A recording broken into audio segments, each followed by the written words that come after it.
নবীজি দুখানা হাত উত্তোলন করে দোয়া করলেন, আল্লাহুম্মা ইহদি উম্মা আবি হুরায়রা, আয় আল্লাহ তাআলা আমি দোয়া করি তুমি দয়া করে আবু হুরায়রার মাকে হেদায়েত নসিব করে দাও।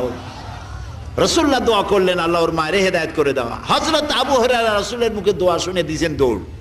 পিছন থেকে সাহাবীরা মনে করলেন আবু হুরায়রা দৌড়ায় কেন, জামা টেনে ধরছে পিছন থেকে। জিজ্ঞেস করলে আবু হুরায়রা দৌড়চ্ছ কেন, কোনো বিপদ হয়েছে নাকি? কয় না, কোনো বিপদ হয় নাই, আমাকে ছেড়ে দাও। কেন, কি হয়েছে? হযরত আবু হুরায়রা বলেন, সাহাবীরা আমাকে ছাড়ো, আমি দৌড়াইয়া বাড়ি গিয়ে দেখতে চাই। আমি আগে দৌড়াইয়া বাড়ি পৌঁছলাম, নাবি বাড়ি পৌঁছবার আগে আল্লাহ নবীর দোয়া আমার বাড়ি পৌঁছায়ছে। এই দুইটা জিনিসের কোনটা আমি দেখতে চাই? শান্তি।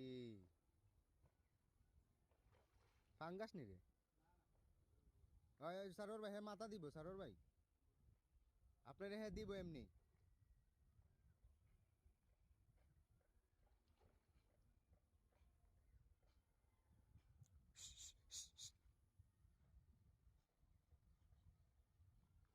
দাঁড়ান দাঁড়ান, মাথা মারার নিচে দিয়া।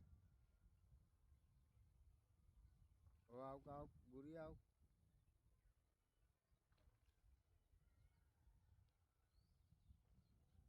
মাশাআল্লাহ মাশাআল্লাহ মাশাআল্লাহ, রিয়াজ নি রে? নাচ রে ভাইয়া, ঠিক আছে ভাইয়া, ভাইয়া আপনি লাইক ইট।